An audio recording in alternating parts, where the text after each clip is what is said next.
मोअज़्ज़ज़ ख़वातीन व हज़रात, journey of life में खुश आमदीद। आज हमारी मेहमान है पास्टर मोनिका क्रिश्चियन साहिबा, जिनके पास एक नाकाबिले यकीन गवाही है। ये एक हिंदू घराने में पैदा हुई, लेकिन बाद में मसीह यस्सू से मिली, और ना सिर्फ मसीह यस्सू से मिली बल्कि उन्हें अपना निजात दहिंदा कबूल किया, और आज मसीह यस्सू का प्रचार दुनिया के कोने कोने तक कर रही हैं। तो हम अपनी podcast series journey of life में हमारी मेहमान पास्टर मोनिका क्रिश्चियन साहिबा को खुश आमदीद कहते हैं। पास्टर साहिबा, हमारे नाजरीन को ये बताइएगा कि आपका बचपन कहाँ पर गुजरा और मसीह यस्सू से आपकी मुलाकात कब हुई? जी, मेरा बर्थ जो है जम्मू कश्मीर का है, और वहाँ पे मैं 6 साल की थी, हमने कश्मीर में रहे। उसके बाद हम पंजाब में मूव हुए, और मेरा जो बचपन है वो सारा पंजाब में लुधियाना में हुआ, और वहीं पे मुलाकात यीशु मसीह से हुई। हमारे घर के पास एक चर्च था जहाँ पे मैं 8 साल की थी, और मैं अक्सर उस चर्च में जाती, पर सर्विस नहीं अटेंड करती, खाली चर्च में जाती, और पास्टर से कहती कि आप वो ताला खोल दें, और मैं अंदर जाके खाली चर्च में बैठ जाती और अक्सर क्रॉस को देखती रहती। तो इसकी वजह क्या थी? क्योंकि सुनने में तो ये बहुत एक अजीब बात लगेगी कि कोई भी शख्स जो है वो एक जगह पर जाए और सिर्फ वहाँ जाके बैठा रहे और किसी भी चीज़ को देखता रहे। तो इसकी वजह क्या थी? इसकी वजह यीशु मसीह ने ना हमें हमें माँ के पेट में डालने से पहले ही चुना हुआ है, और चुना हुआ था। और मैं लॉस्ट थी क्योंकि मैं एक हिंदू घर में पैदा हुई, यीशु से दूर थी, पर जो रूह था वो खुदावंद की तरफ खिंचा जाता था। और अब भी जब मैं लुक बैक करती हूँ कि 8 साल का बच्चा खाली चर्च में जाके क्रॉस को कैसे देखता होगा, तो मैं खुद भी हैरान होती हूँ। But that's where we see the glory of God, कि किस हमें तरह से खुदा बुला लेते हैं। जी हाँ। तो अब आपने लुक बैक की बात की, तो अगर हम आपके बचपन पर ज़रा नज़र डालें तो ये बताइएगा कि स्कूल डेज़ में क्या आप एक ब्रिलियंट स्टूडेंट थी, और स्पोर्ट्स में कैसी थी, और आपके छोटे होते जब आप छोटी थी तो आपके ड्रीम्स क्या थे? जी, वेरी इंटरेस्टिंग। बचपन में बचपन में मैं स्पोर्ट्स में मैं कराटे में ब्राउन बेल्ट थी। I was about to take my black belt, पर उस टाइम मेरा एक्सीडेंट हो गया, तो मेरे हाथ की हड्डियां टूट गई, तो फिर वो पंच नहीं बनता था, तो फिर मैं वहीं पे ब्राउन बेल्ट रह गई। बट मैं ग्रोइंग अप वहाँ से आई वॉज 14 ईयर्स ओल्ड जब मैं कराटे कोच बन गई, और यूनिवर्सिटी तक मैं अपने स्टेट लेवल तक अपने स्टूडेंट्स को कराटे सिखाती थी, और आज वो कराटे डीमंस के साथ होते हैं। नहीं, तो रियल लाइफ में कभी कराटे जो आपने सीखे और जिसकी बाद में आप कोच भी रहीं, जी, कभी उनका इस्तेमाल करना पड़ा आपको? आप सारे सीक्रेट निकाल पाएंगे। यस, आपको पता है इंडिया में तो ऐसे था कि वो छेड़छाड़ बड़ी होती थी, तो फिर मैं अपने कराटे सब जगह चला देती थी। ओके। पटाई करके घर आ जाती थी। यानी कि अगर किसी ने भी अगर आपको छेड़ने की कोशिश की है तो शायद वो पहली और आखिरी दफ़ा था। यस। ओके, चलें, बहुत अच्छा। तो आपने ड्रीम्स के मुतालिक नहीं बताया हमें कि क्या ड्रीम्स थे एज अ चाइल्ड, क्या सोचती थी आप जब एज आप? अ ड्रीम्स, दैट्स एक्चुअली बहुत ही खूबसूरत सवाल है। जब बड़ी छोटी थी, ये तभी 8-9 साल की बात है। इंडिया में ना जब बाहर वो जो वरांडा होता है वहाँ पे एक फोल्डिंग बेड बिछा होता था, अक्सर ना वहाँ पे लेटना और आसमान की तरफ देखना, और मेरे अंदर एक सवाल चलता था कि वेयर इज़ गॉड, खुदा कहाँ पे है। और मेरे अंदर एज ए छोटा बच्चा मैं सोचती थी कि अगर ये अर्थ ना होती तो क्या खुदा भी ना होता, क्या खुदा की एग्जिस्टेंस अर्थ के साथ है या अर्थ की एग्जिस्टेंस खुदा के साथ है। तो ये ऐसे अजीब से सवाल मुझे ऐसे मैं अक्सर सोचती खुदा के बारे में, उसकी एग्जिस्टेंस के बारे में। और अ, और ग्रोइंग अप एक और चीज़ थी कि मैं बहुत रिलीजियस थी, और जिस घर में हम रहते थे, तो ये सब 8-9 साल की उम्र की बात बता रही हूँ। हमारे माता जी सुबह सुबह हिंदू लोग वो कहीं हवन करते हैं, और वो हर रोज़ करते थे। सुबह 5 बजे वो खिड़की से आवाज़ लगाते, मोनिका उठ जा, और मोनिका उठ के वो हवन कर रही होती थी। Like I was so much into it इट। मतलब आप डेडिकेटेड थी शुरू से ही और खुदा की तलाश, जी, खुदा को ढूंढ रही थी शुरू से ही? यस। अब पता ओके। चलता है कि जो लोग बहुत जगह के जा रहे होते हैं, हर जगह माथे टेक रहे होते हैं, हर चीज़ कर रहे होते हैं, क्योंकि उनका रूह असल में तो खुदावंद को ही ढूंढ रहा होता है, पर सच का पता नहीं होता। तो पास साहिबा हमें अपने माजी में लेके चलिएगा, अपने बचपन के दिनों में। ये बताइएगा कि आप किस तरह की लड़की थी?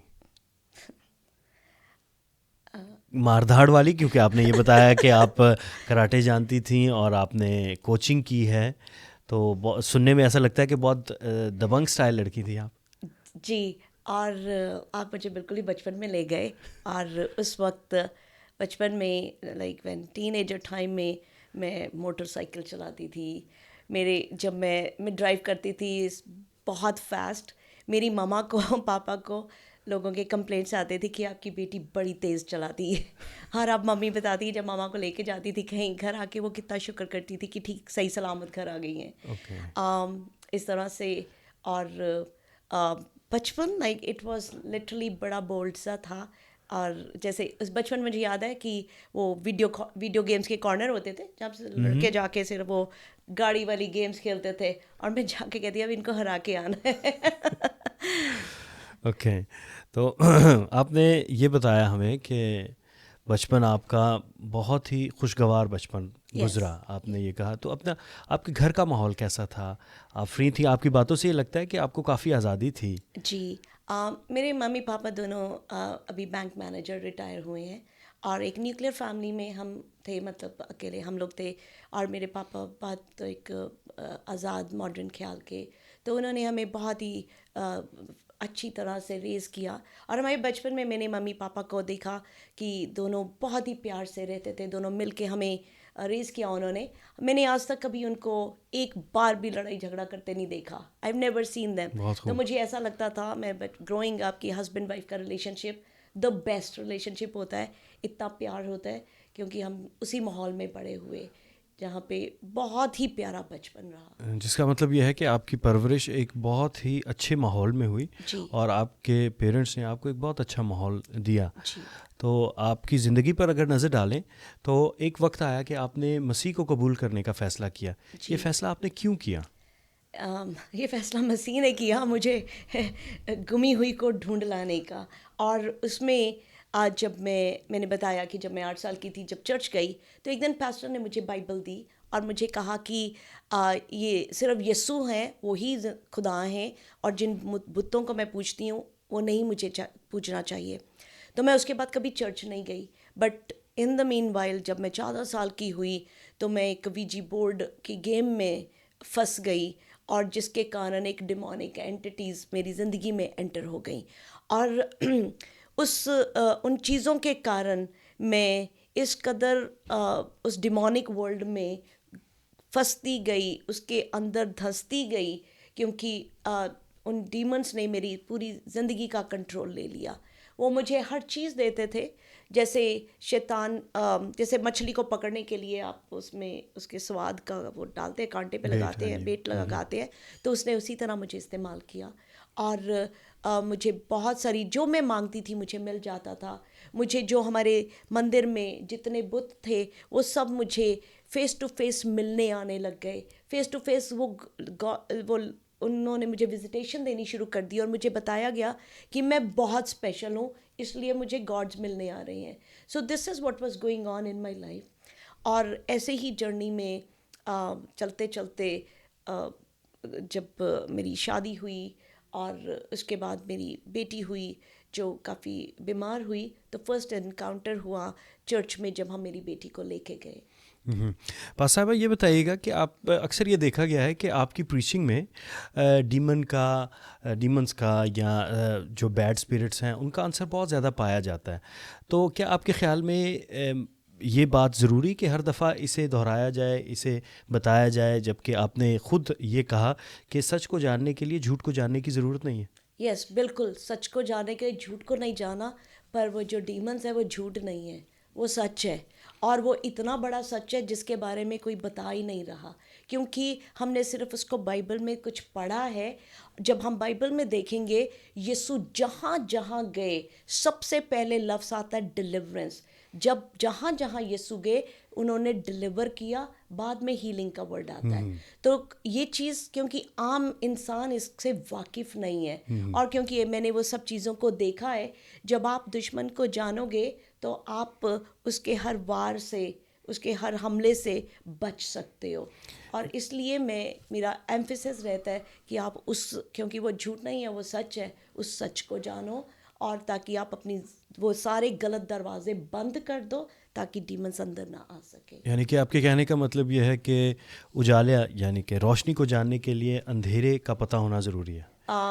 एक तरफ से मैं ज़रूर ये बात कहूँगी, क्योंकि आज मैं अगर यीशु मसीह को बहुत ज़्यादा दीवानों की तरह प्यार करती हूँ, वो इसलिए करती हूँ क्योंकि मुझे अंधेरा पता है कि अंधेरा कैसा होता है, और जिसने अंधेरा देखा होता है वो रोशनी की कीमत जानता है। जब मैं नई नई यीशु में आई तो मैंने यीशु के आगे बड़ी कंप्लेंट करनी कि जीसस, जब मैं किसी क्रिश्चियन को मिलती कि जीसस ये तो क्रिश्चियन है, इन तो बचपन से ये आपको प्यार करते हैं, और मेरे को इतनी ज़िंदगी मैं अंधेरे में क्यों रही।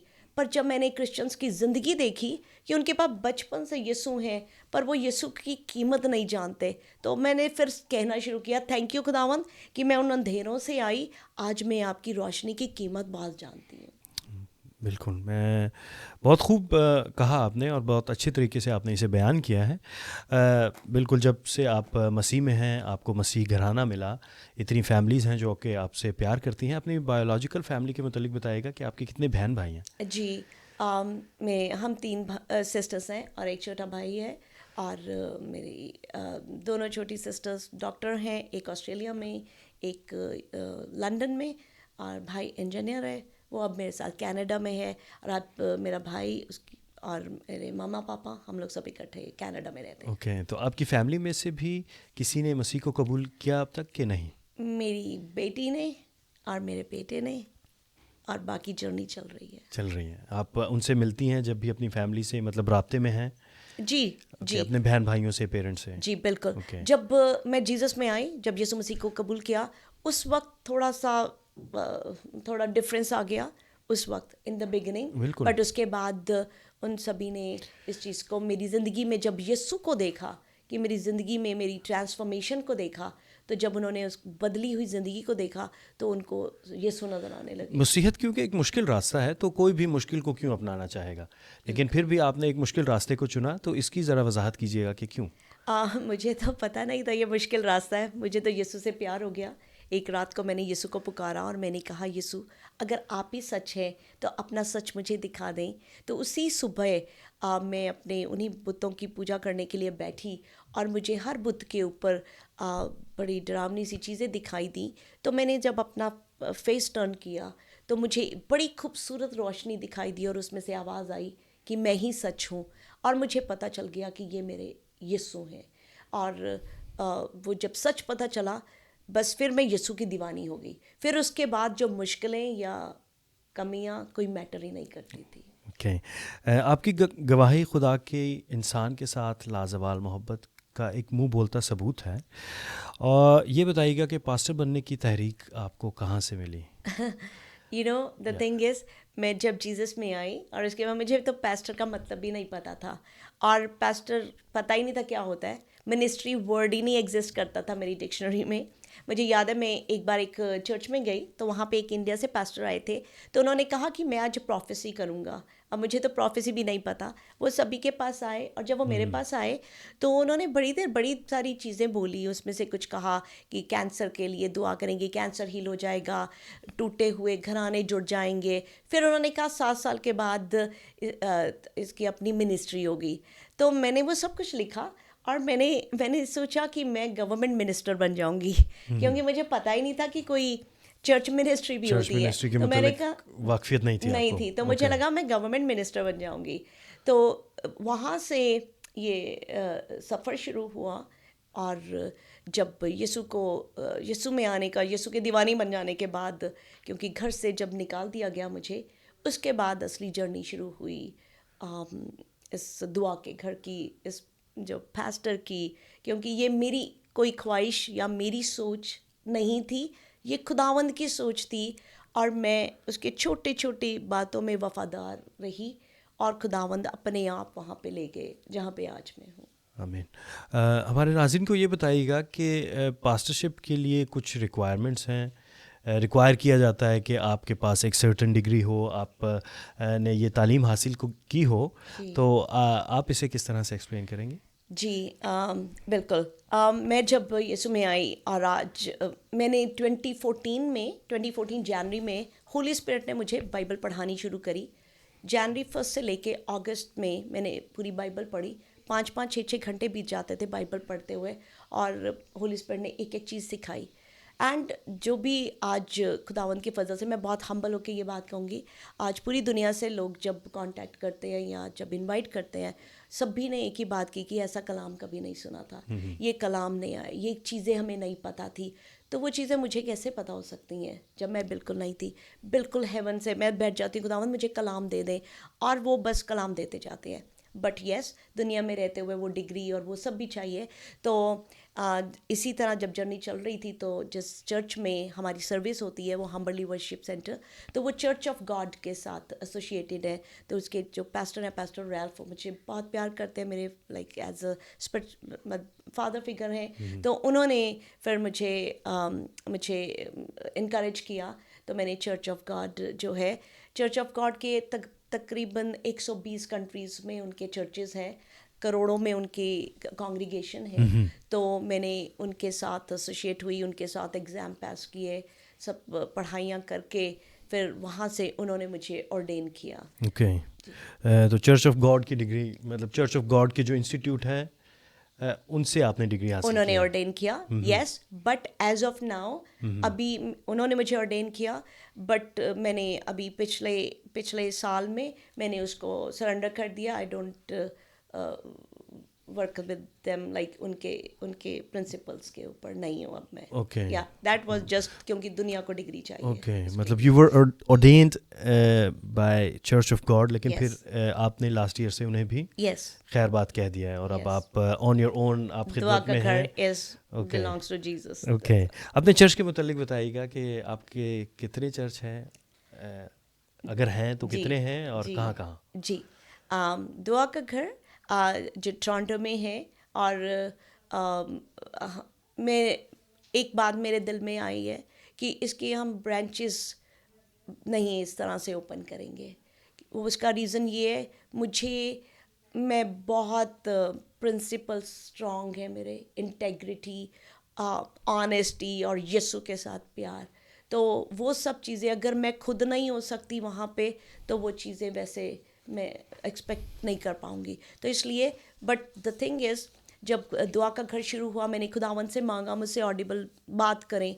तो ज़करिया 2 से खुदावन ने बात की कि मैं तेरे इर्द गिर्द आग की बाढ़ हूँगा। और खुदावन ने मुझे उस टाइम से बताया कि दुआ के घर की कोई दीवार नहीं होगी, कोई बाउंड्री नहीं होगी, क्योंकि मैं खुद दुआ के घर की बाउंड्री होऊंगा। तो और खुदावन ने मुझे विजन में बहुत सारी बातें दिखाई। खुदावन ने कहा जिस तरह से सोलोमन ने हैकल बनाई थी, और हैकल की तरफ जो भी हाथ करके दुआ करता था, तो मैं उसकी दुआ सुनता हूँ, उसी तरह से दुआ का घर होगा। दुआ के घर की तरफ जो भी मतलब जो भी दुआ करेगा तो मैं सुनूंगा, उसी तरह से ये दुआ का घर होगा।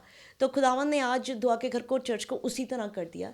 हमारा मेन चर्च टोरंटो में है, पर आज हमारी कलीसिया जो है पूरी दुनिया पूरी में दुनिया है, में है। पूरी दुनिया ओके, में मतलब है। कनेक्टेड हैं लोग दुआ के घर के साथ, जी यानी कि बिल्कुल दुआ के घर के नाम से जो आपका चर्च है, जी जो कि मतलब फिजिकल तौर पे टोरंटो में है, जी लेकिन इसके जो मेंबर्स हैं हम ये कह सकते हैं कि पूरी दुनिया में पूरी है। दुनिया में है। ओके। और वो खाली मेंबर्स नहीं, वो मतलब सच में घराना है हमारा, फैमिली, हम खानदान है एक। जी। तो ये कितने अफराद पर मुश्तमिल, कितने लोग हैं, कितने मेंबर्स हैं नंबर्स में मुझे नंबर की भी बात मैं कहूँगी। खुदावन ने जिस तरह दाऊद को जब उसने काउंटिंग करी, खुदावन ने मुझे हमेशा से मना किया कि you will never count the number, मतलब कांग्रीगेशन कितनी आती है अंदाजे से होगा, but I have never counted, because खुदा ने वो भी रोका कि वो नहीं करना। खुदावन ने बहुत सारी बातें एक एक स्टेप पे सिखाया। खुदावन ने कभी ऐड नहीं करने दिया, एडवर्टाइजमेंट नहीं करने दिया। कुछ साल पुरानी बात है, अनिलकांत भैया को सभी जानते हैं। तो अनिलकांत भैया का वर्शिप का था हमारे वहाँ पे, तो उन्होंने उनके स्टेज के पीछे कहा कि आप अपना दुआ के घर का वहाँ पे ऐड लगा सकते हैं। तो हम खुश हुए कि हम लगाएंगे, और उसी दिन पाकरू ने मुझे कहा नो, दुआ के घर के लिए कभी ऐड नहीं होएगी, क्योंकि दुआ के घर में वो आएगा जो सुन के आएगा, यहाँ पे खुदा रहता है। तो और उसी टाइम मैंने अनिल कांत भैया को कहा नहीं हम नहीं लगाएंगे। वो भी हैरान हो रहे थे कि आपको मौका मिल रहा है और आप नहीं कर रहे, क्योंकि खुदावंद इसलिए this is how it's all based on what ever Holi spirit है। बावजूद इसके कि दुआ के घर की कोई एडवर्टाइजमेंट नहीं है, इसको सिर्फ और सिर्फ लोग सुनकर इसको ज्वाइन करते हैं, तो वहाँ पर दुआ के घर में आप अकेली पास्टर हैं या आपके साथ और भी हैं कोई खिदमत जी में? मैं अकेली पास्टर हूँ। ओके, तो खातून क़यादत के मुतालिक यानी कि वुमेन लीडरशिप के मुतालिक ये बताइएगा कि आपका इस पर क्या कहना है, जबकि बाइबल तो वाज़े तौर पर इसके मुतालिक ये कहती है कि औरत मजमा में खामोश रहे। जी, इसके ऊपर मैंने अगर बहुत डिटेल में एक कलाम शेयर किया हुआ है जो खामोशी की बात कही गई। इसको अगर हम डिटेल में सीखें, इसको बाइबल कुछ चीज़ें कंटेक्चुअल है, किसी कॉन्टेक्स्ट में है, और कुछ सब्जेक्शनल है। और ये किस कॉन्टेक्स्ट में था, जब करंथियन में जब ये फर्स्ट सदी की कलीसिया, जब न्यू कॉन्ग्रीगेशन बन रही थी, और उस टाइम करंथियन में प्रोस्टिट्यूशन जो थी वो बड़ी ज़ोरों शोरों में थी। वहाँ पे जो पेगन वर्शिप थी वो बड़े ज़ोरों शोरों पे थी, और जो पेगन वर्शिप होती थी उसमें औरतें जो थीं वो प्रीस्ट होती थी, और वो जो औरतें थीं वो बड़ी वाइल्ड वर्शिप करती थी, और वो सोचती थी, वो आदमियों को पैरों की जूती लेके समझती थी, और सोचती थी कि उनको जो उनकी देवी है वो ही औलाद दे देगी, उनको आदमी की भी ज़रूरत नहीं है। सो इस एटमॉस्फेयर में अब वहाँ पे यीशु मसीह का पैगाम गया, और जब यीशु मसीह का पैगाम गया और उन औरतों ने यीशु मसीह को रिसीव किया, तो जब हम यीशु को रिसीव करते हैं तो रूह पहले रिसीव करता है, पर आपकी आदतें और वो सब चीज़ें तो एकदम नहीं बदलती।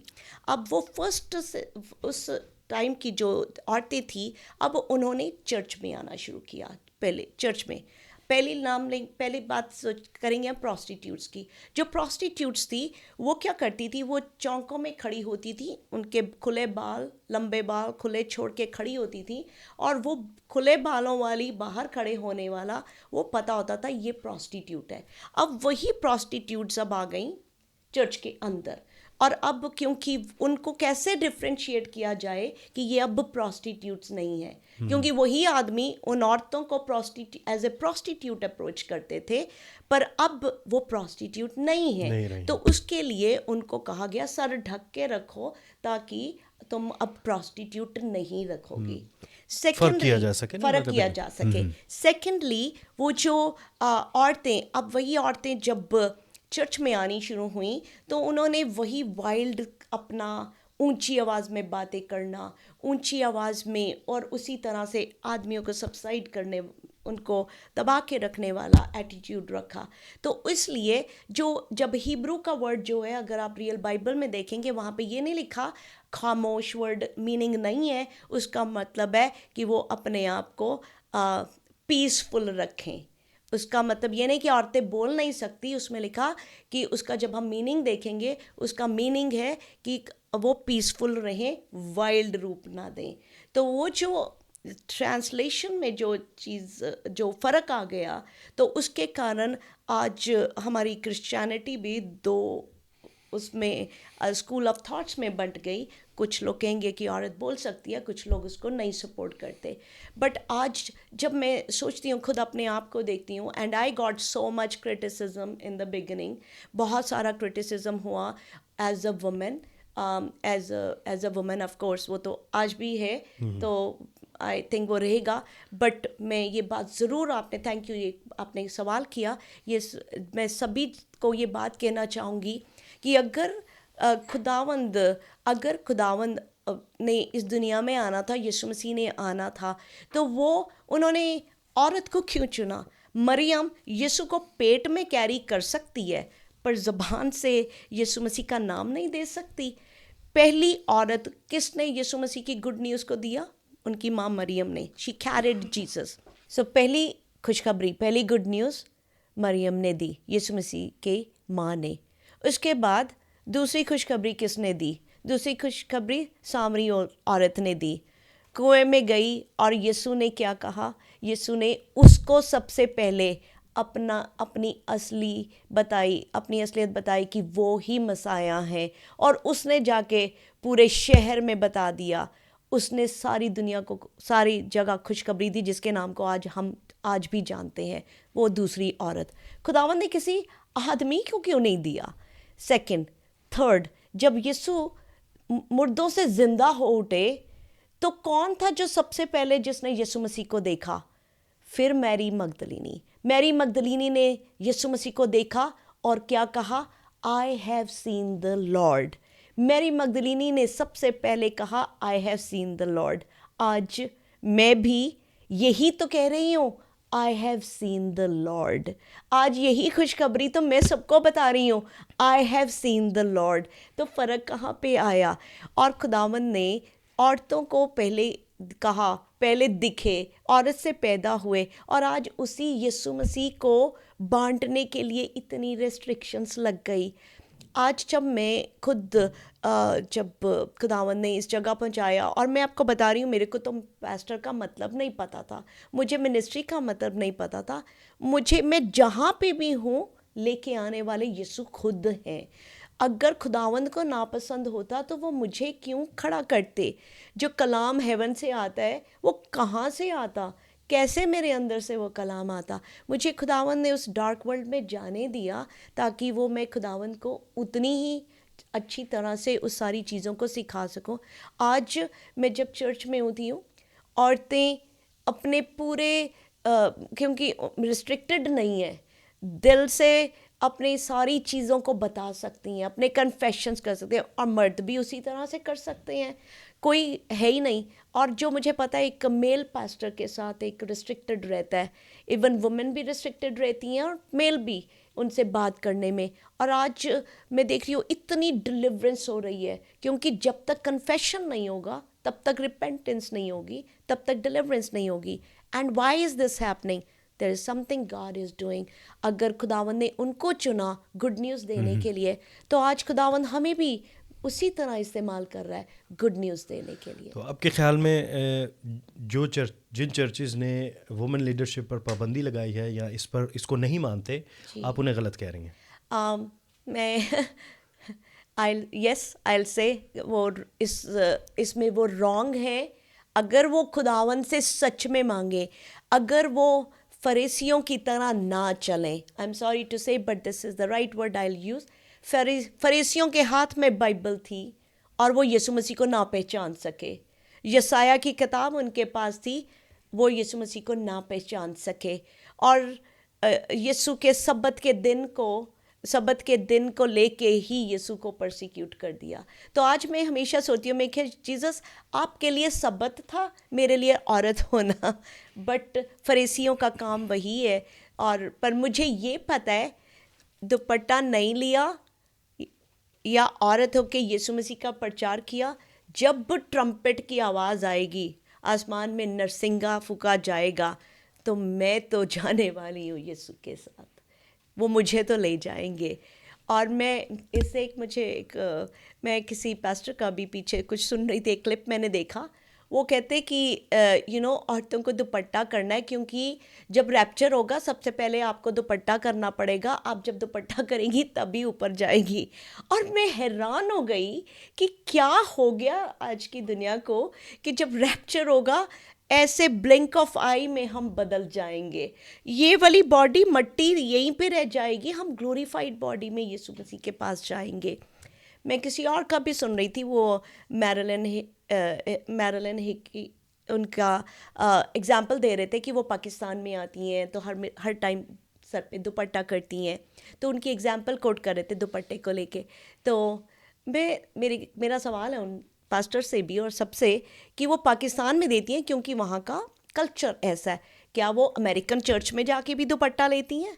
अगर वो अमेरिकन चर्च में भी दुपट्टा लेती हों तब बात बनती है कि वो उस चीज़ को फॉलो कर रही हैं। वो पाकिस्तान में आके ले रही हैं क्योंकि कल्चर की बात है।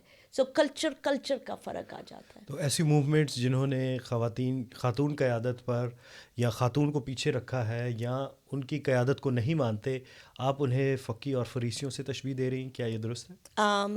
यस। ओके। इसी बात को बढ़ाते हुए आगे चलेंगे और आपसे ये जानेंगे कि वो ख़वातीन जो चर्च में क़यादत का इरादा रखती हैं लेकिन इस दबाव का शिकार हैं, इस प्रेशर का शिकार हैं कि शायद हमें माशरा एक्सेप्ट नहीं करेगा, शायद फैमिली भी इतनी सपोर्टिव नहीं होती, तो उन्हें आप क्या मशवरा देंगे? मैं आई know this is very hard because बहुत सारी औरतें हैं जो मुझे अप्रोच करती हैं अलग अलग जगह से कि उनको काम नहीं करने दिया जा रहा, खुदावंद का कलाम नहीं दिया, उनको खुदावंद का कुछ भी किंगडम में काम नहीं किया करने दिया जा रहा। मैं सिर्फ एक ही बात कह सकती हूँ कि आप सिर्फ खुदावंद के आगे रखें कि खुदावंद I want to serve you more. मैं हर सुबह मेरी एक ही दुआ होती है, खुदावंद मुझे आपको और ज़्यादा प्यार करना है, मुझे आपको और ज़्यादा जानना है, मुझे और ज़्यादा आपको सर्व करना है। ऑल यू हैव टू से is Jesus I am available hair. और जब आप सच्चे मन से आप कहेंगे आई एम अवेलेबल हेयर, खुदावंद खुद बे खुद रास्ता बनाएंगे, क्योंकि वो ही रास्ता बना सकते हैं। हम खुद नहीं कुछ कर सकते। अगर खुदावंद ने इस्तेमाल करना है तो वो कैसे भी आपके लिए रास्ता बना देंगे। देखिए, हर एक चीज़ की एक कीमत है, तो आपने मसीह को कबूल किया, उसकी क्या कीमत अदा की? Yes, nothing comes free, only salvation is free. Yeshu Masih ने अपना खून बहा के हमें सैल्वेशन मुफ्त दे दी, पर उस सैल्वेशन को मेंटेन करना वी हैव टू पे द प्राइस। और कुछ ऐसी ही हैवी प्राइस मुझे भी पे करनी पड़ी जब यीशु मसीह में आई। तो बाकी के लोग तो चलो उन्होंने तो अपना लिया, पर मेरे अपने हस्बैंड उन्होंने उनको नापसंद था। मैं उनको बिल्कुल गलत नहीं कहती, कि अब मैं बदली थी, मेरी ज़िंदगी में यीशु आ गए, मैंने उनके साथ गुरुद्वारे जाना बंद कर दिया, मैंने मंदिर जाना बंद कर दिया। तो एक मौका ऐसा आया, वो मुझे बाइबल नहीं पढ़ने देते थे। उनको जितना ज़्यादा मुझे यीशु से इश्क हो गया उतना ही ज़्यादा वो यीशु के ख़िलाफ़ हो गए। तो 3 साल तक मैं किसी चर्च में नहीं गई, कभी बाइबल नहीं पढ़ी। एक छोटी सी बाइबल थी जो चुपके से मैं एक आधी लाइन पढ़ लेती थी।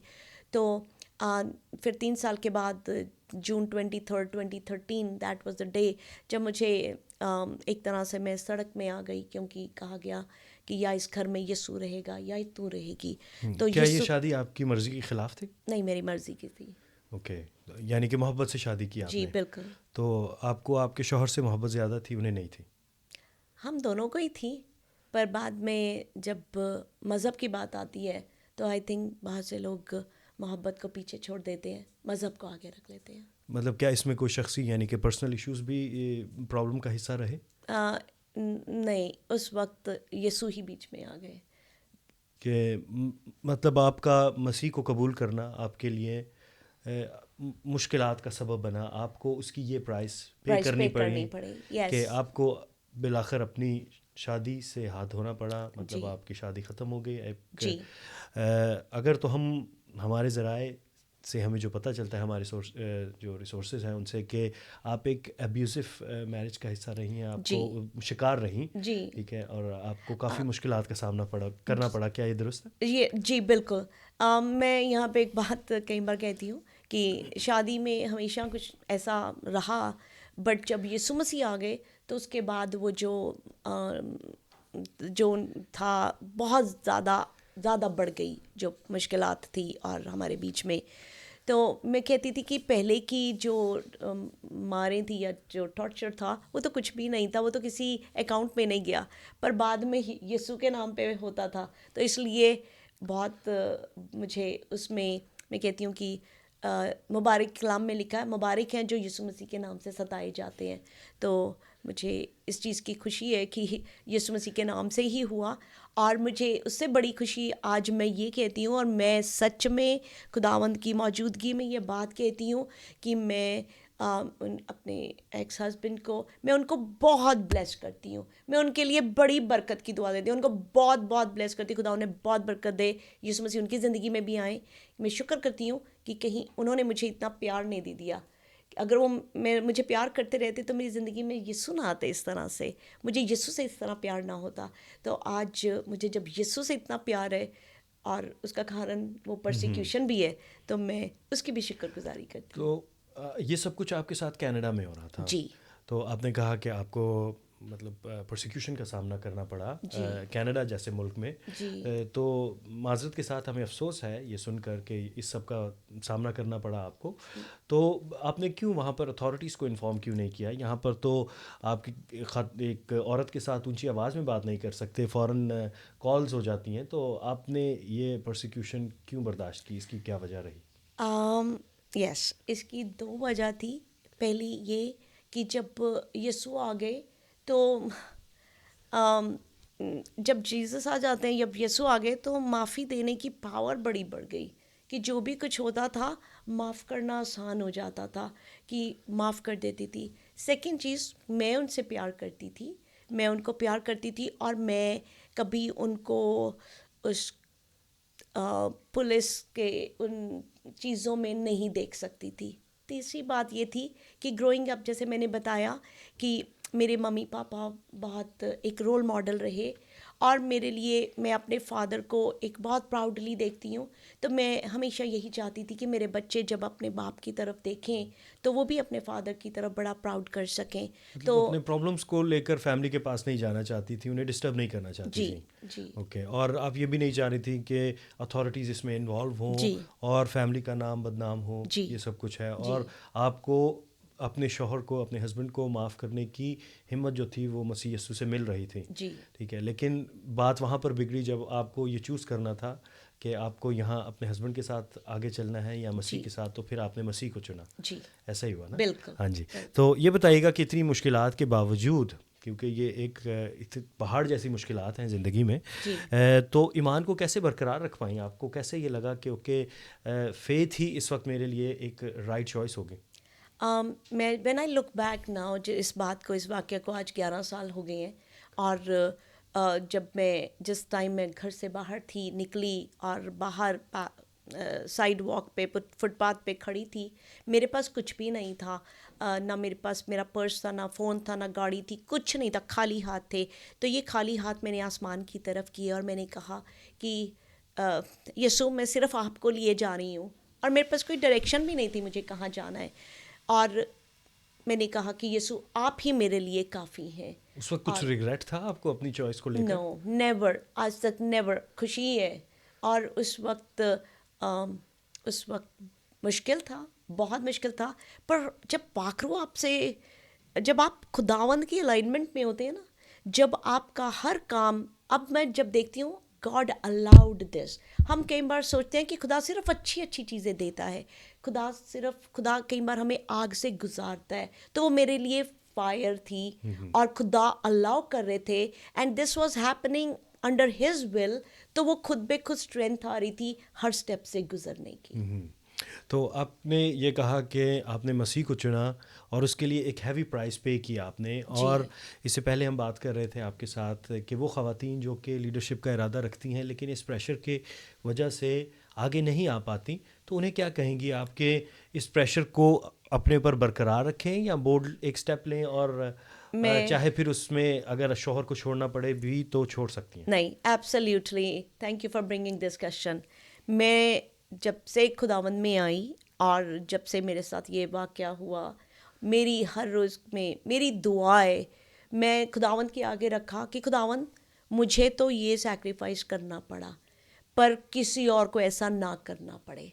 और मेरी बड़ी कोशिश है, मैं सबको, जिसको भी कहूँगी, do not take my example as your, like, इसको अपनी ज़िंदगी का एग्जाम्पल नहीं बनाना, क्योंकि जो मेरे साथ हुआ वो एक बहुत मजबूरी थी, और जो हुआ वो शायद खुदावन ने ऐसा प्लान किया था। सिर्फ एक ही यीशु थे जिनको सैक्रिफाइस देना था, और सब सारे मैनकाइंड के लिए इनफ था। तो आई थिंक उसी तरह से टाइम पे कहीं ना कहीं किसी एक को कुर्बानी देनी होती है। पर मैं सभी औरतों को, सभी को मेरा खास मैसेज है, और आप सब मेरे साथ जूम पे होते हैं, मेरे साथ हम पर्सनल बात भी करते हैं, और मैं सबको एक ही एडवाइस करूँगी, आपके लिए फैमिली इज़ नंबर वन, सबके लिए फैमिली इज़ नंबर वन। आपको आपके आपके वाइफ के लिए हस्बैंड को रिस्पेक्ट करना और इस हस्बैंड को प्यार देना, और same for husband, is very important.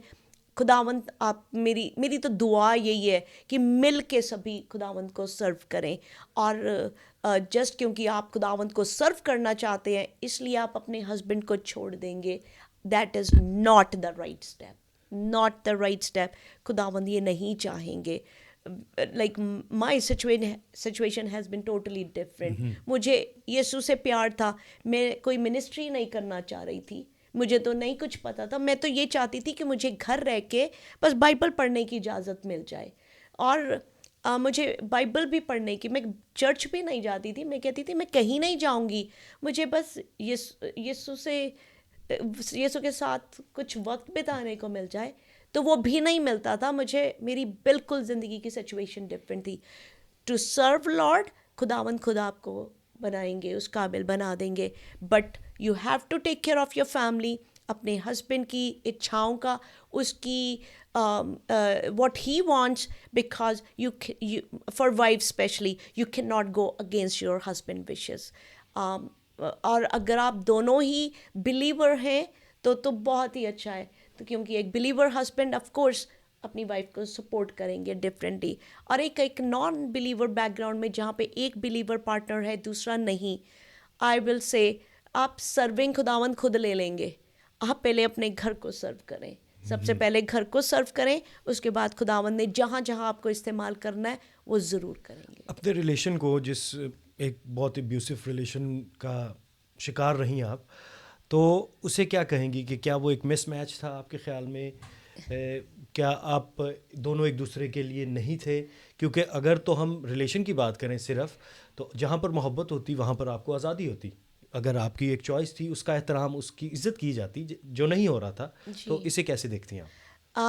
जी, इसको हम जाएंगे जब मेरे बचपन के 14 साल के उस वीजी बोर्ड के इंसिडेंट में, क्योंकि जब आप डिमोनिक डोर्स को खोल देते हैं तो आपकी ज़िंदगी में वो चीज़ें होती हैं जो एनिमी प्लांट कर रहा होता है, खुदा की मर्ज़ी नहीं होती।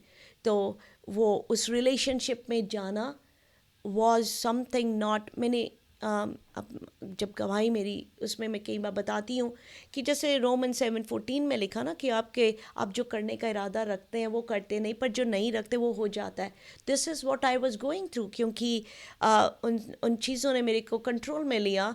एंड ये मुझे जहाँ पे मोहब्बत हुई, जहाँ पे मैंने शादी करी, I know this was not God's plan, but मेरा अपना या जो भी फोर्सेस पीछे थी उसकी वजह से हुआ। पर रोमन्स 8:28 कहता है everything works for good for those who love God and those who are called as per his plan. हर चीज़ मिलकर भलाई पैदा करती है उसके लिए जो खुदावंद से प्यार करते हैं और खुदावंद के इरादे के मुताबिक बुलाए गए हैं।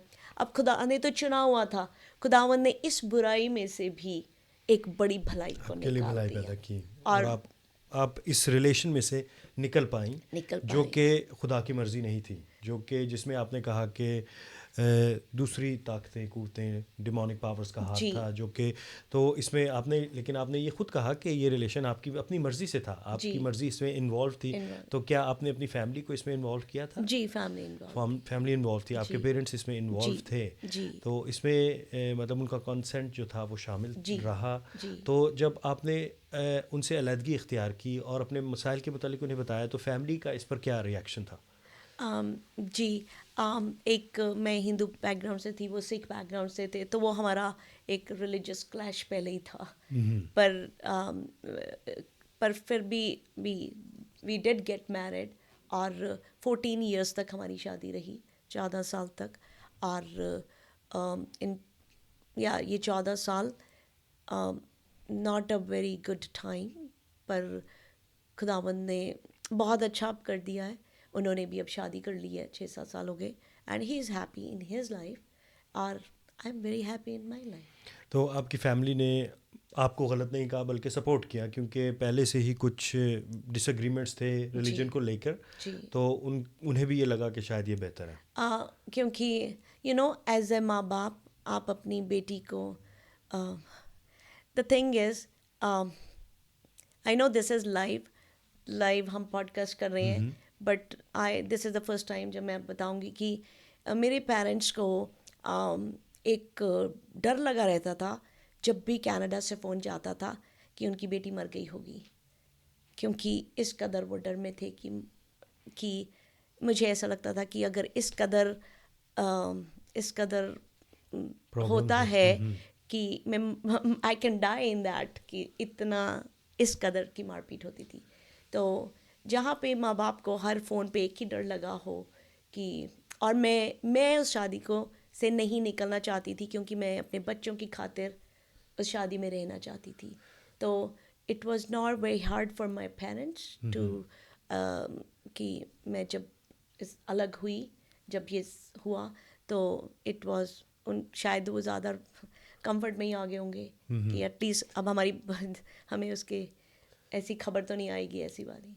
तो क्या आपको नहीं लगता कि आपके इस कदम से ऐसी ख़वातीन जो कि फ़िज़िकल अब्यूज़ का शिकार होती हैं उन्हें कह लें कि उन्हें तो कोई इनकरेजमेंट नहीं मिल रही, क्योंकि वो तो ये देख रही हैं कि ओके एक इतनी बड़ी खुदा की खादिम जो कि ख़ुद फ़िज़िकल अब्यूज़ का शिकार रहीं और उन्होंने ख़ुद जब उन पर ये सब कुछ हो रहा था आवाज़ ही नहीं उठाई। I know that is also a bad example. This is such a sensitive area. जब उस वक्त में दो चीज़ें हो रही थी। मेरा बेटा 5 साल का था, मेरी बेटी 9 साल की।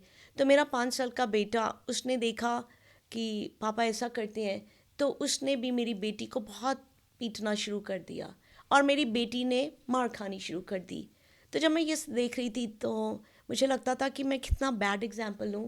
आई am such a not a good role model here कि मेरी बेटी यही सोच रही है कि उसको सिर्फ मारे ही खानी है और बेटा यही सीख रहा है कि मुझे मारना ही मारना है। और that was one of the reason कि मैंने जब अलग होने का जो वो फैसला हुआ।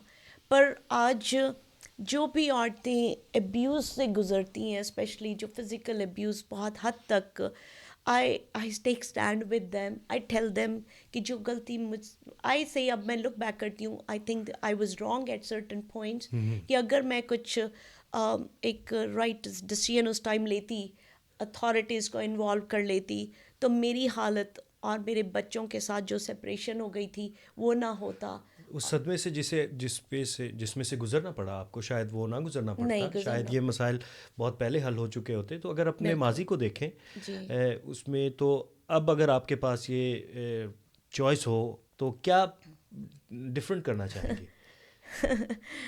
मेरा बेटा मुझसे ये सवाल करता है कि mama, one thing if you can change what you can change. तो मैं उसको कहती मैं तेरे पापा से शादी नहीं करती। तो फिर वो मुझे कहता ममा फिर मैं भी नहीं होता, फिर सेना नहीं होती।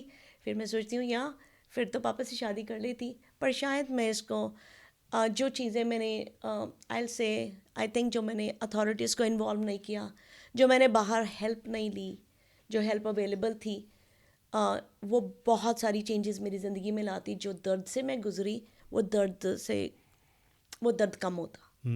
वो कौन से ऐसे बाइबल करैक्टर्स हैं या आयात हैं जिन्होंने आपको इतने इस हद तक फिज़िकल अब्यूज़ का शिकार होने के बावजूद अपने हस्बैंड को माफ़ करने में मदद की? मुझे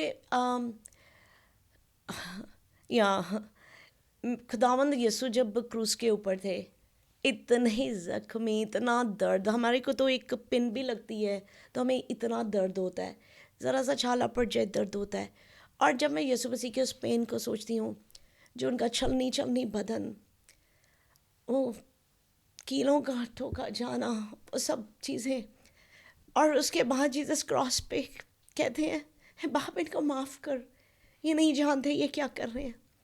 और जब हमारे जीसस इस तरह से माफ़ कर सकते हैं तो हमारे लिए माफ़ी देना कितना आसान होता है। जब आप इससे प्यार करते हो, तो वो जब यीशु से प्यार ही हो गया तो यीशु को फॉलो करना आसान हो गया कि जीसस, तो माफ़ करना ही आसान हो गया कि और क्या हुआ, उस मार से जीसस के करीब आती गई, उस मार्ग से और ज़्यादा यीशु के करीब आई, तो इसलिए माफ़ करना बड़ा आसान हो गया। मतलब माफ़ करने के लिए जीसस जो है वो आपके रोल मॉडल है आमेन, यस, कि बिल्कुल।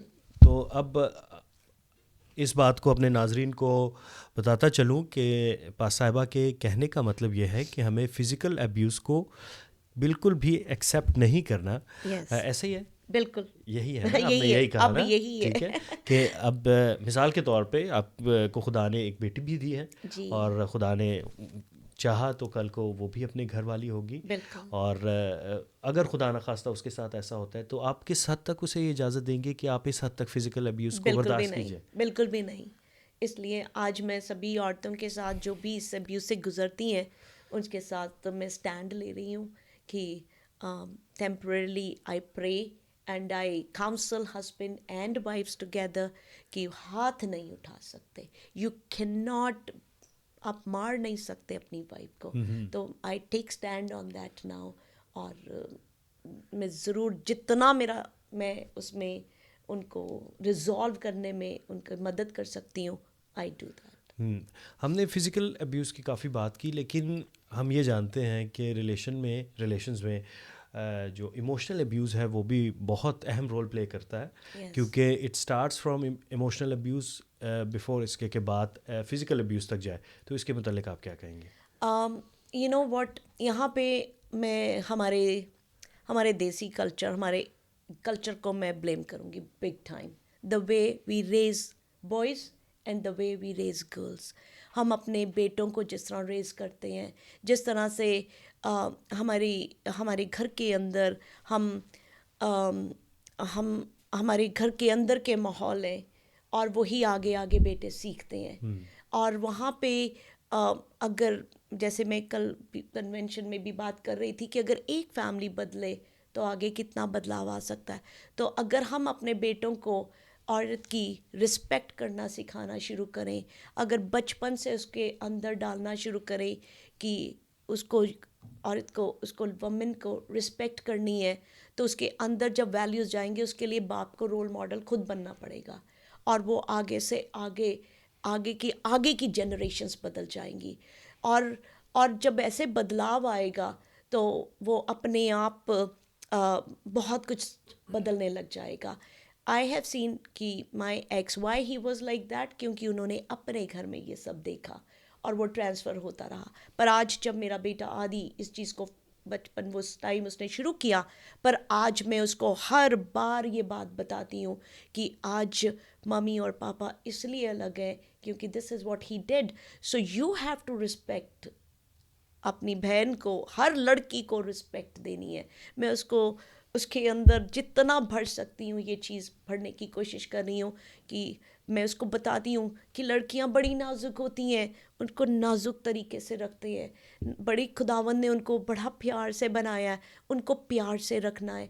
तो जब हम अपने बेटों को ये चीज़ सिखानी शुरू करेंगे तो आगे के आगे वो बदलता जाएगा। आपने ये कहा कि हमें अपनी तरबियत पर जो है वो ध्यान देना होगा जी, और बच्चों में इक्वालिटी लानी होगी। उन्हें ये बिल्कुल बताना होगा कि बेटा जो है वो बेटी से सुपीरियर नहीं है नहीं है। और ना ही उसके ज़्यादा राइट्स हैं। ऐसे लोग जो कि अपनी ज़िंदगी में किसी को माफ़ नहीं कर पाते, उन्हें क्या मशवरा देंगी और किस तरह से इनकरेज करेंगी कि उन्हें ये कर लेना चाहिए?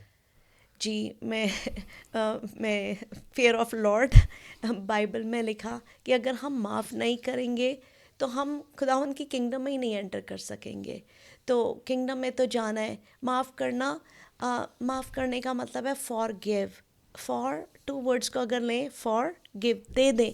तो जो भी हमारा हर्ट है, अगर आप नहीं कर पा रहे, क्योंकि हम अपनी ताकत से नहीं कर सकते, इट्स हार्ड टू फॉरगिव, पर उस हर्ट को, उस पेन को हम यीशु मसीह के कदमों में रख दें और खुदावंद को कहें कि खुदावंद ये रहा मेरा पेन, आप मुझे आज़ाद करें। और जब हम खुदावंद के कदमों में रख देते हैं तो खुदावंद उसका कंट्रोल ले लेते हैं और खुदावंद हमारे दिल को मरहम लगाते हैं। और खुदावंद ने कहा वेंजेंस इज़ माइन, बदला लेना खुदावंद का काम है। तो लेट गॉड बी गॉड, खुदावंद खुद बदला लेंगे, खुद सब करेंगे।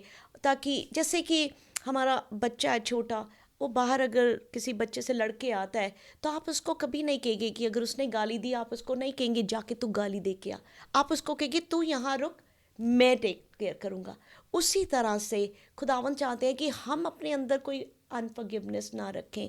हम चाहे किस तना भी बुरा किसी ने किया हो, हम उसको उसको कहें यीशु के नाम से माफ़ करें और खुदावन के हाथ में दे दें। And I have learned that कुछ भी होता है खुदावन को दे दिया, Lord this is for you now, और वो टेक ओवर कर लेते हैं। नहीं, लेकिन अगर हमारे साथ गलत हो रहा है, हमारे साथ नाजायज़ हो रही है और आप कहती हैं कि हमें हर किसी को माफ़ करना है, तो फिर हमारे हकूक़ कहाँ गए?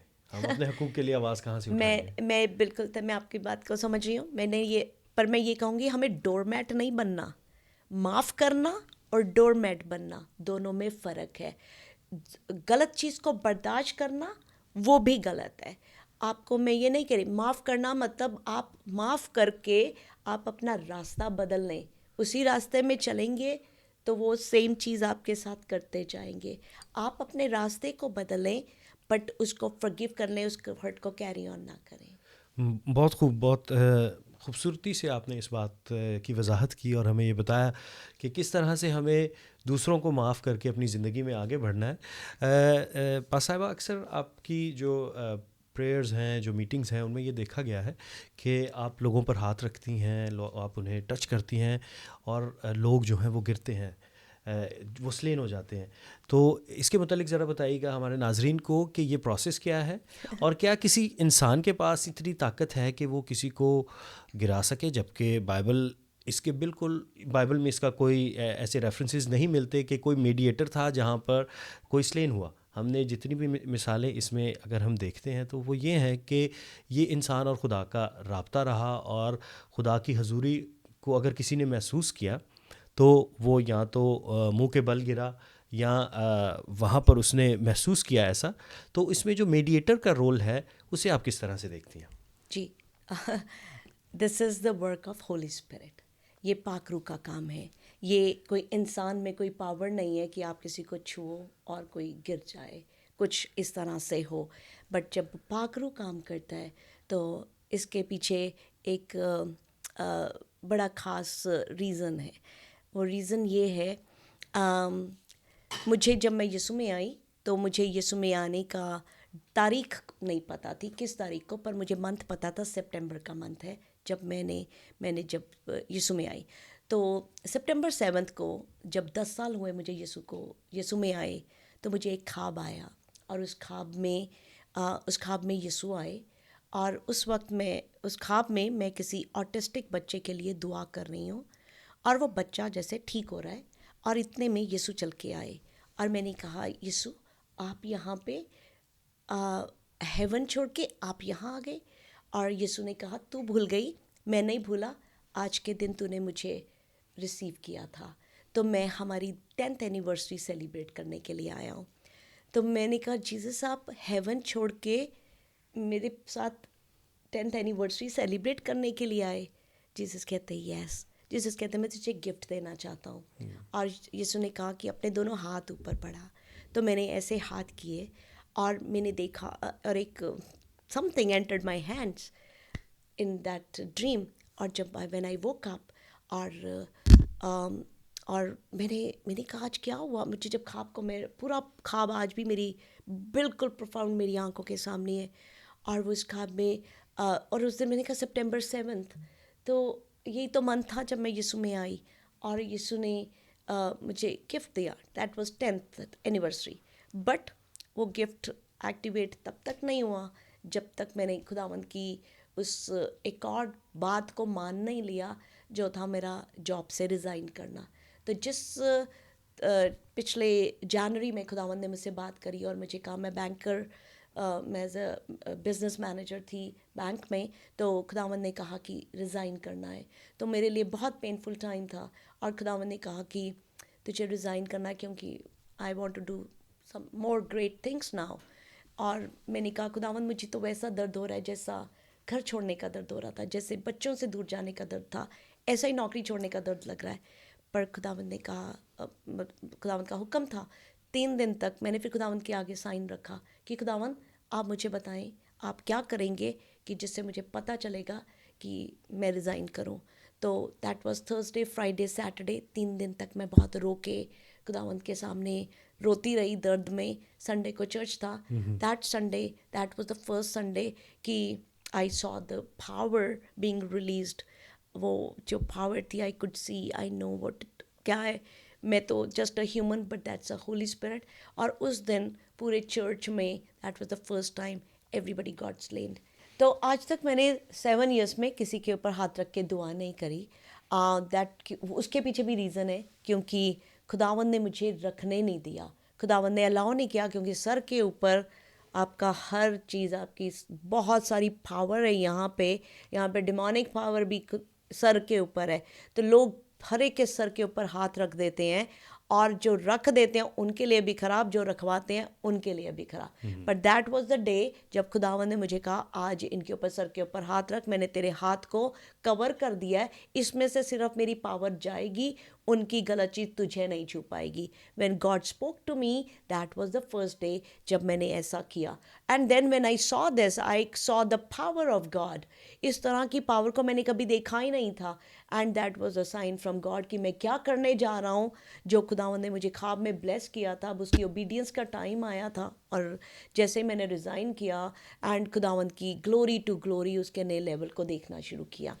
अगर आपने देखा होगा कि जैसे आपने जो सवाल किया एक कि जो स्लेन होते हैं तो वो मुंह के बल गिरते हैं, बिल्कुल कलाम में लिखा मुंह के बल गिरते हैं, क्योंकि जब वो खुदावंद को उन्होंने विटनेस किया तो खुदावंद की ग्लोरी में वो खड़े नहीं हो सके और वो मुंह के बल गिरे। यहाँ पे एक यूहन्ना 18:6 में लिखा, when Jesus said to them I am he. जब यीशु ने कहा कि मैं ही, आप इसको अगर उर्दू में भी पढ़ दें, I am he, they drew back and fell to the ground. वो पीछे की तरफ गिरे जब यीशु मसीह ने कहा मैं ही वो हूँ। और जब आप जी हाँ, मैं उर्दू में पढ़ देता हूँ अपने नाज़रीन के लिए। उसके ये कहते ही कि मैं ही हूँ, वो पीछे हटकर ज़मीन पर गिर पड़े। एक बार फिर दोहरा देता हूँ। उसके ये कहते ही कि मैं ही हूँ, वो पीछे हटे। और ये यीशु मसीह ने जब कहा वो पीछे को गिर गए। और ये जब गिरना होता है, जब लोग स्लेन हो रहे हैं, तो दो चीज़ें हो रही हैं उस वक्त में। जब लोग स्लेन होते हैं, एक वो मैनिफेस्टेशन शुरू हो रही है, उनकी डिलीवरेंस हो रही है। डिलीवरेंस में क्योंकि बहुत सारी चीज़ें हैं जो आपकी बॉडी के अंदर, आपकी सोल के अंदर हैं, वो सब चीज़ें, क्योंकि पावर ऑफ गॉड इस तरह से आता है, आग की तरह अंदर जाता है। आई डोंट नो, शायद किसी ने एक्सपीरियंस किया या कहीं ने नहीं किया होता, पर जब फायर अंदर जाती है तो वो अंदर से वो जो गलत चीज़ें हैं वो निकलती हैं। सेकंड क्या चीज़ होती है, उसी मोमेंट में वो गलत चीज़ें छोड़ रही हैं और आपका जो खालीपन है, जो वॉइड है, उसमें होली स्पिरिट भर रहा है। दो चीज़ें उस वक्त हो रही हैं। अब ये डिफ्रेंशिएट करना कि ये किस तरह की मैनिफेस्टेशन है, ये बहुत इम्पॉर्टेंट है, क्योंकि आज की तारीख में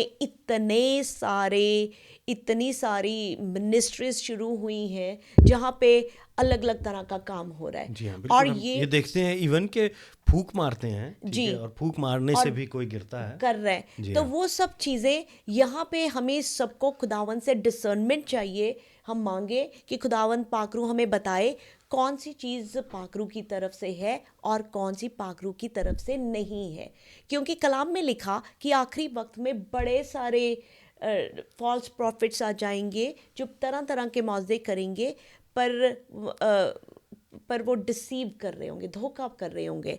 तो इसलिए यस, अभी क्या होता है, इतना झूठ इस दुनिया में आ गया कि सच उसमें छुप जाता है।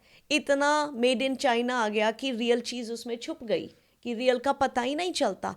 इतने फेक चीज़ें आ गई, लोग बड़े सारे धक्का दे दे के गिराते हैं या इस तरह से करते हैं या ड्रामा करते हैं, या कि this is also happening. That's why we have to be very careful. अगर आप कल कन्वेंशन में या मैं कहीं पे भी, अभी जहाँ पे भी, जिस कंट्री में भी, जहाँ पे भी खुदावंद लेके गए, हमने देखा छोटे छोटे बच्चे तक छुए जा रहे हैं। तो छोटे बच्चे को तो कुछ भी नहीं पता, और वो जब वो रो रहे हैं, उनको खुदावंद का पाकरू छू रहा है, वो स्लेन हो रहे हैं, बच्चे स्लेन हो रहे हैं। और जो बच्चे स्लेन हो रहे हैं वो बता रहे हैं कि वो हेवन में देखा, उन्होंने यीशु मसीह को देखा, और अलग अलग तरह से खुदावंद उनसे बात कर रहे हैं। So I think this is how God is showing to everyone कि जिसके अंदर भी स्पिरिट ऑफ डाउट है या जो इसको शक करता है, या अगर आई एम सॉरी टू से, नो ऑफेंस टू एनीवन, पर बहुत से ऐसे लोग हैं जिन अब खुदावंद ने अलग अलग तोड़ा दिया हुआ है। हर किसी को अलग अलग तरह का गिफ्ट है, और जिसके पास ये गिफ्ट नहीं है वो कहीं ना कहीं फील करते होंगे कि उनके पास नहीं है, कमी महसूस करते हैं, करते होंगे, तो उस कमी को कवर करने के लिए आप कई बार दूसरे को क्रिटिसाइज करने लग जाते हैं। और आप प्लीज़ आप खुदावंद से मांगे, खुदावंद से देखिए, खुदावंद का पाक रूह बताएगा कि दिस इज़ होली स्पिरिट। क्योंकि जब आई टेल एवरीवन, मेरे हाथ में कोई पावर नहीं है, आई हैव नो पावर। इससे तो मैं मेरे कहने से तो सॉरी टू से बट सच यही है, मक्खी मच्छर भी नहीं जाएगा, है ना, कि निकल बाहर, वो भी नहीं जाएगा। तो ये जो डीमन निकल रहे हैं या डिलीवरेंस हो रही है, जो भी कुछ काम हो रहे हैं, हीलिंग हो रही है, इतने हम डिलीवरेंस को देखते हैं, इतनी ज़िंदगियां बदलती हैं, तो ये सब चीज़ें अगर हो रही हैं तो this is the power of Holy spirit. एक जो नलका है ना, नलके की अपनी कोई पावर नहीं है, उसमें से जो पानी आ रहा है वो प्यास को बुझाता है। तो I am just the vessel standing there कि हेयर आई एम खुदावंद, और खुदावंद ने तैयार किया, काट छांट के, हथौड़े छेनी के साथ साथ बड़ी तरह से खुदावंद ने तैयार किया है, और खुदावंद ने तैयार किया है। And I am just being the vessel, वहाँ पे मैं जैसे वो नलका ना, I am just standing there and then Holy Spirit is doing his work. तो इसलिए मैं हर चीज़ के लिए सारी ग्लोरी खुदावंद को देती हूँ। और मुझे इसलिए जब कोई तारीफ़ करता है, ये कलाम अच्छा, ये ऐसा अच्छा, मैं सब कहती हूँ Lord this belongs to you, ये आपको बिलोंग करता है, क्योंकि मेरा तो कुछ इसमें रोल ही नहीं है। I am just standing there as your mouthpiece, as your vessel. तो आपने फॉल्स प्रॉफिट्स की बात की कि बहुत से झूठे नबी जो हैं वो आखिरी ज़माना में उठ खड़े होंगे। तो एक ऐसा शख्स जिसे इसके फ़र्क का नहीं पता, आप उसे क्या मशवरा देंगी कि वो एक झूठे नबी को कैसे पहचान सकता है? दैट इज़ कैसे पहचान सकता, दैट्स अ डिसर्नमेंट। मैं सबसे ये कहूँगी कि पहले तो हर एक से सर पे हाथ मत लगवाया करें, क्योंकि अगर पहचान नहीं है, अगर आप नहीं पहचान सकते तो आप अपने सरों के ऊपर हाथ मत रखवाएं सब जगह जाके। लेकिन ये थोड़ा सा डिसरिस्पेक्ट नहीं है आपके ख्याल में कि अगर एक खादिम आपके घर में है, आपकी महफिल में है, और वो इस तरह से दुआ करना चाहता है और आप उसे ऐसे, मतलब कुछ तो एथिक्स के ख़िलाफ़ है ना चीज़ें, इसे आप कैसे हैंडल करेंगी? जी बहुत हार्ड है ये, क्योंकि सबको आदत भी है इस तरह से, पर जो उनके पास है वही चीज़ आपके ऊपर ट्रांसफ़र हो रही है। बहुत से खादिम है जिनका नाम खादिम है, बट वो उनके काम खादिम वाले नहीं है। I personally know few people like that. और वो सिर्फ नाम अगर पास्टर लगा रहे हैं तो उनके पास पास्टर लगाने से पास्टर नहीं बनता। Pastor is the designation which comes from heaven, जिसको खुदावंद चूज़ करते हैं, और जब खुदावंद चूज़ करते हैं तो वो अपनी बरकत देते हैं। तो यहाँ पे I know it becomes very hard, but आपको बताना पड़ेगा। I don't know how you don't go forward, और किस भी तरह से अपने आप को बचा के रखें इन चीज़ों से। आपके कहने का मतलब ये है कि जो सेल्फ प्रोक्लेम्ड पास्टर्स हैं या खादमीन हैं, उनसे बचा जाए। तो उनसे बचने का तो तरीका यही है ना कि फिर उनके मुतल्लिक थोड़ी सी इन्वेस्टिगेशन कर ली जाए, उनके मुतल्लिक जान लिया जाए, उनके मुतल्लिक पूछ लिया जाए कि ओके आपकी स्कूलिंग कहाँ से है या आपको किसने ऑर्डेन किया। लेकिन हमारा माशरा तो इसकी इजाज़त ही नहीं देता। या I know that is something. Schooling, you know what, again schooling या क्या कहाँ से उन्होंने सेमिनरी करी, that doesn't make a difference. That is me, मेरा ओपिनियन यही है, that doesn't make a difference. Difference करता है कि आप खुदावन से प्यार कितना करते हैं। और जो खुदावन से प्यार करता है, एक पेड़ अपने फ्रूट से पहचाना जाता है, और आप फल को देख सकते हैं। जो प्यार करता ना खुदावन से, आप उसके फल को देख सकते हैं। इंडिया पाकिस्तान में तो जो मतलब बच्चा पढ़ लिख नहीं रहा, वो कहता मैं पास्टर बन जाऊँ, और माँ बाप भी कहते इसको तो पास्टर बना दो। हाँ, और उधर बाइबल का ए भी नहीं पता, यीशु का ए भी नहीं पता, यीशु है क्या, और आप पास्टर बन जाते हैं। तो वो पास्टर सिर्फ टाइटल वाले पास्टर हैं, वो सिर्फ बिजनेस वाले, आई एम सॉरी टू से आपको गलत लग सकता है, पर वो सिर्फ एक नौकरी है उनकी पास्टर की। बट वो pastor, pastor word is so sacred so sacred, मेरी नज़र में बहुत बहुत सेक्रेड वर्ड है पास्टर। और ये टाइटल जो है ये हेवन से आता है, जिसको खुदावंद अपॉइंट करती तो है। आपके कहने का मतलब ये है कि लोगों के पास ये इतना स्पेस है, इतनी इजाज़त है उन्हें कि अगर वो किसी पर उन्हें कोई डाउट्स हैं या कोई सवालात हैं तो वो ये सवालात पूछ सकते हैं, इतनी इजाज़त आप उन्हें दे रही हैं। बिल्कुल, मैं my life is open book. मतलब मेरे चर्च के मेंबर्स को मेरा सुबह से लेके रात तक का और रात से सुबह तक का भी सब कुछ पता होगा। And that is my life, totally transparent. और एंड एक मेरे को किसी को दिखाना नहीं है कि मैं यीशु को प्यार करती हूँ। और मेरा प्यार जो यीशु के साथ है, that is me and Lord. और ये जो बाकी सब चीज़ें जो हो रही हैं, this is the outcome of our love together. तो उसमें अगर आप किसी को कंफर्टेबल लगता है मुझसे प्रे कराना, आई एम अवेलेबल। किसी को नहीं लगता, दैट्स योर चॉइस। बट उसी तरह से आप बाकी जगह भी जाते हैं। एक और बात, since you spoke about that, I will say just don't run to everyone. Just don't run to everyone. हर एक के पीछे ना जाएं, वफादार हो जाएं। जहाँ पे आपको बरकत मिल रही है आप वहाँ पे वफादार रहें। और जब आप वहाँ पे वफादार रहेंगे, वहीं पे आपका खुदावंद ने हर एक को एक जगह दी हुई है, एक जगह से आपको जोड़ा हुआ है। तो आप वहाँ पे बने रहें। और अगर आपको पता चल रहा है, अब स्पिरिट ना अंदर से, होली स्पिरिट आपको बता देता है, बिल्कुल। बताता है। जब हम बिलीवर हैं, जब हम यीशु को प्यार करते हैं, होली स्पिरिट हम सबसे बात करता है और हमें अंदाज़ा दे देता है कि कौन कैसा है। और आप अपने स्पिरिचुअल डिसीजन उसके अकॉर्डिंगली। मतलब आपने ये कहा कि हमें फ्रूट्स को भी जांचने की ज़रूरत है कि बिल्कुल किसी की ज़िंदगी में क्या फ्रूट्स हैं। ठीक है, बिल्कुल क्योंकि बड़े बड़े नाम अक्सर, बहुत अच्छी बात आपने ये की कि हमें बड़े बड़े नाम जो हैं उन्हें उनके पीछे नहीं भागना, जी, क्योंकि हर कोई इंसान है और हर कोई जो है वो गिर सकता है, हर कोई किसी पर भी आजमाइश आ सकती है। बिल्कुल तो हमें उनके जो फ्रूट्स हैं उन्हें जांचना है, देखना है, परखना है। बिल्कुल। तो बहुत शुक्रिया हमसे हमारी अपनी जर्नी को शेयर करने का। और हम आपके निहायत शुक्रगुज़ार हैं कि आपने अपने ख़ूबसूरत सफ़र को हमारे नाज़रीन के साथ शेयर किया।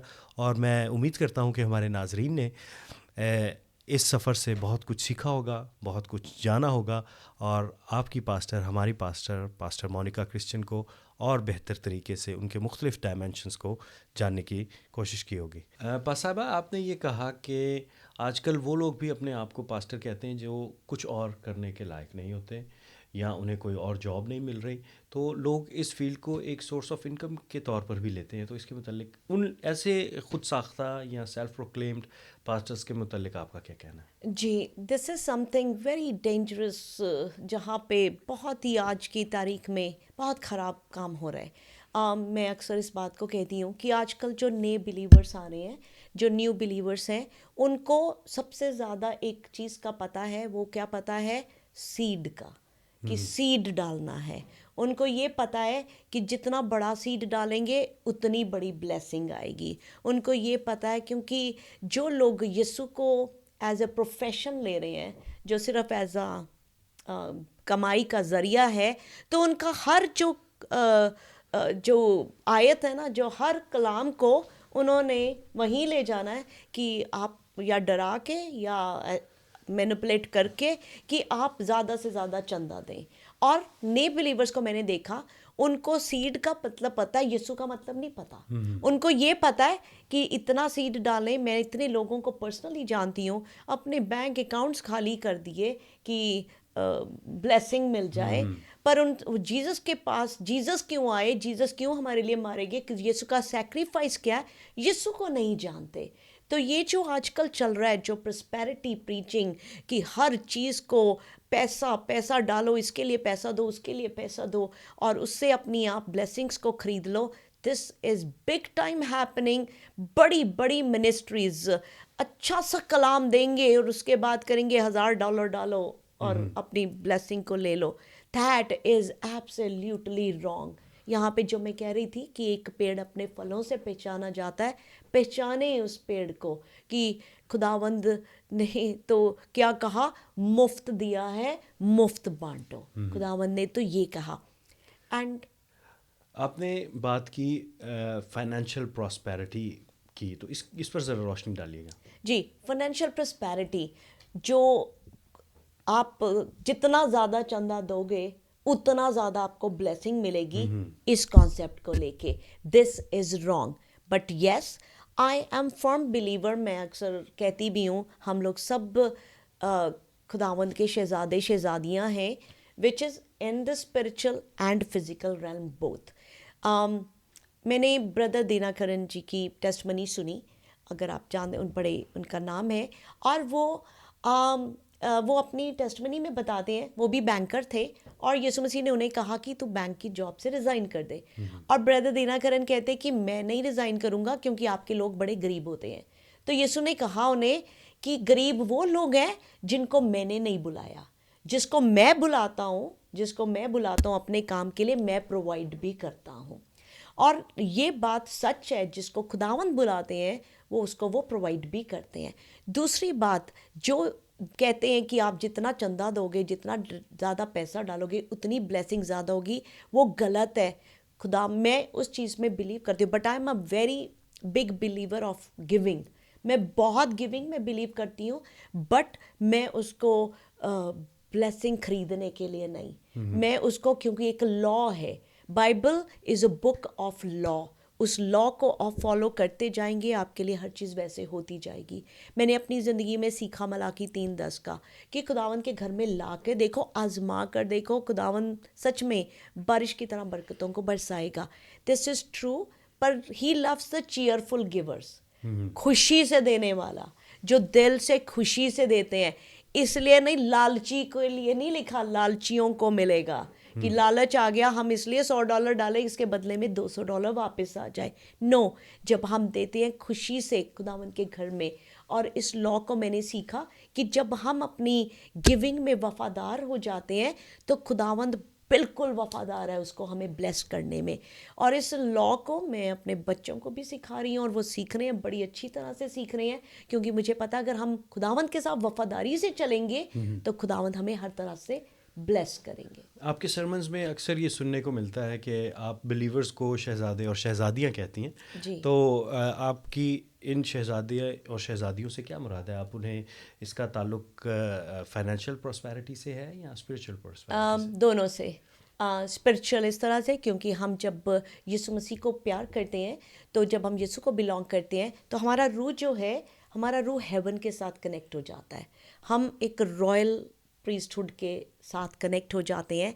हम नॉर्मल ह्यूमन बीइंग नहीं रहते, हम हेवनली बीइंग बन जाते हैं, क्योंकि हमारा कनेक्शन हेवन से हो जाता है। हम आम लोगों की तरह ज़िंदगी नहीं जीते, हम ख़ास लोगों की तरह जीते हैं। यहाँ पे जब मैं ये शहज़ादे शहज़ादी कहती हूँ, और इसके साथ मैं ये भी कोट करती हूँ कि जिस तरह से इंग्लैंड के क्वीन है, उनके बच्चे जो हैं वो आम बच्चों की तरह ज़िंदगी नहीं जीते, वो आम बच्चों की तरह गलियों में नहीं खेलते, ना उस तरह से खाते हैं, उनको उनसे अलग रखा जाता है, अलग सलीके से खिलाया पिलाया, बैठने का सलीका दिया जाता है। उसी तरह से खुदावंद ने हमें अलग कर दिया, और जब हम अलग होके उसके कलाम पे चलने लग जाते हैं, तो खुदावंद की वो जो ब्लेसिंग है, जो खुदावंद ने हमारे लिए ठहराई, वो हमारे लिए पूरी होने लग जाती है। और that is in spiritual sense as well. हम रूहानी तौर से इतने अमीर हो जाते हैं, हम रूहानी तौर से इतने अमीर हो जाते हैं, जैसे लाजरस और अमीर आदमी की जो कहानी है, जिसमें लाजरस तो कोड़ी था, उसको तो लिखा कुत्ते उसके ज़ख्मों को चाटते थे, पर वो बहुत अमीर था, वो शहज़ादा ही था, क्योंकि जब जान निकली, जब सांस गई, तो वो अब्राहम की गोद में था। तो वो तो सच में शहज़ादा था जो इस दुनिया में नहीं देख सके। बट येस, क्योंकि हर कलाम का वर्स एक तरह से हर एक के लिए एज इट इज़ नहीं होगा, हर एक की सिचुएशन यूनिक है। जिसको खुदावंद ने जैसे रखा उसी हाल में रह के उसकी शुक्रगुजारी करता रहे। पर मुझे ये पता है, जब हम खुदावंद की उन चीज़ों को फॉलो करते हैं, तो ये जो मत्ती 6:33, that is my first verse, जो मेरे दिल के अंदर नक्श हो गया, जिसमें लिखा, seek his kingdom and his righteousness and all the blessing shall be added to you. I myself seen that, कि आपको सिर्फ खुदावंद को सीख करना है, उसकी रासबाजी को, उसके राज्य के खोजी बनना है, तो सारी ब्लेसिंग खुद पे खुद आ जाएंगी। एंड अगर हम सब बिलीवर इस वर्स को पकड़ लें, यीशु मसीह के पीछे चलने लग जाएं, तो दुनिया की ब्लेसिंग खुद पे खुद आ जाएंगी। बहुत खूब, बहुत अच्छे से वजाहत की आपने इस बात की कि जब हम मसीह की ताबेदारी और फरमाबरदारी में आगे चलते हैं तो उसके साथ खुदा ने जो वादा किया कि वो हमें ब्लेस भी करता है, चाहे फिर वो फाइनेंशियली है या स्पिरिचुअली है। खुदा हमारी अच्छे से हिफाजत करता है, हमारी बिल्कुल। टेक केयर करता है। और शहज़ादे शहज़ादियों के मुतल्लिक आपने जो बात की वो बहुत ही खूबसूरत इस बात की वजाहत है कि शहज़ादे शहज़ादियाँ होने के साथ साथ फिर बहुत सारी जिम्मेदारियाँ भी हैं। जिम्मेदारियां भी हैं। ठीक है, तो उसमें बहुत खूबसूरत बात आपने की, बहुत बहुत शुक्रिया आपका। ये बताइएगा कि कभी किसी चीज़ से डर लगा आपको? ज़िंदगी में सबसे बड़ा डर क्या है आपका? डर मुझे लगता है वो जो स्कैरी वर्ड्स का जो कुछ वर्सेस का, जी जी कि जी। जहाँ पे लिखा, बहुत से लोग हैं जो खुदावंद को कहेंगे लॉर्ड लॉर्ड, और खुदावंद कहेंगे मैं तुझे नहीं जानता। तो मैं बस हर रोज़ जीसस से बहुत सारी बातें करती रहती हूँ, जीसस हमारी पहचान है ना। आई जस्ट अब तो वो भी फियर नहीं है, अब मुझे पता है। आई नो वन थिंग, आपने जब फियर की बात कही तो जो सबसे ज़्यादा फियर मुझे था वो डेथ का था। मुझे मरने से बहुत डर लगता था कि मरना, तो जो डेथ का डर ख़त्म हो गया, अब कोई डर ही नहीं है। मुझे पता है कि अगर अब जस सांस बंद होगी तो यीशु के पास जाऊँ, यीशु के पास ही चली जाऊंगी। तो मैंने अपनी बेटी सेरा को भी कहा हुआ है कि जिस दिन मामा यीशु के पास जाए तो दुआ के घर में बिग सेलिब्रेशन करना। मैंने उसको बताया हुआ है और कहा हुआ कि सब खूब तैयार होके आएँ, खूब तैयारी से, क्योंकि खुशी करना कि मैं जीसस के पास चली गई हूँ। तो वो एक डर था जो खुदावंद ने दूर कर दिया। इसके अलावा कोई और डर नहीं है आपको? किसी नो चीज़ से घबराती नहीं है? नो कुछ ऐसे खौफ नहीं है आपकी ज़िंदगी नहीं में कि अगर ऐसा हो जाए तो फिर क्या होगा? ऐसा नहीं कुछ नहीं है? नहीं, क्यों, मैं इसकी एक एग्जांपल दूंगी। मेरी बेटी एक बार बहुत सिक हो गई और डॉक्टर्स हॉस्पिटल में थी, और डॉक्टर्स ने कहा कि हमने इसको हाईएस्ट डोज ऑफ एंटीवायरल दे दिया है, हाईएस्ट डोज ऑफ एंटीबायोटिक्स दे दिया है, इसके ऊपर हम कुछ नहीं कर सकते। जब आपको वर्ल्ड का सबसे one of the best hospital, best doctors आपको ये कह दें कि वो कुछ नहीं कर सकते, I think that is the moment जब आप डर जाते हो। बट उस मोमेंट में भी वो डॉक्टर बोल रहा था और मैं उसको रिसीव नहीं कर रही थी, और मेरी आंखों के आगे साम 139 का 19 आ रहा था, जिसमें लिखा रासबास के ऊपर बड़ी मुसीबत आएगी पर मैं उसको हर मुसीबत से निकाल दूंगा। तो मुझे ये पता है कि जिस बादशाह को हम सर्व करते हैं उसकी मर्ज़ी के बगैर कुछ नहीं होगा, और वो हर मुसीबत से निकाल सकता है। डॉक्टर ऐसे बोल के गया। थर्ड डे मैं फास्टिंग में रही, और सुबह तक डॉक्टर ये कह रहा है कि दवा नहीं काम कर रही, और दोपहर के 2 बजे तक उसकी आईवी तक उतर गई, वो बिल्कुल ठीक होके ओरल मेडिकेशन पे आ गई। So the God we serve, डर नाम ही नहीं है। Do not be afraid Bible में 365 टाइम्स लिखा हुआ है हर रोज के लिए। कि डू हमें नॉट डरना बी नहीं अफ्रेड, है डरना नहीं है किसी भी हर चीज़ से, चीज। किसी भी हालात से। बिल्कुल, खुदावंद खुद रास्ता है, कोई भी सिचुएशन आए खुदावंद खुद रास्ता बन जाते हैं। फास साहिबा, बहुत बहुत शुक्रिया हमसे अपने ज़िंदगी के सफ़र को शेयर करने का। फिर दोबारा ज़िंदगी रही तो जल्द आपसे मिलेंगे। ज़रूर। अपने नाजरीन से इजाज़त चाहेंगे, और मैं उम्मीद करता हूँ कि पास्टर जी के जो ज़िंदगी का सफ़र था, हमने इसमें से बहुत सी खूबसूरत बातें सीखी होंगी जिन्हें हम ज़िंदगी में अपने साथ लेकर चलेंगे। तो इसके साथ ही आप सबसे इजाज़त चाहेंगे, और अगले एपिसोड तक हमारा इंतज़ार कीजिए। फिर मिलेंगे जर्नी ऑफ लाइफ में।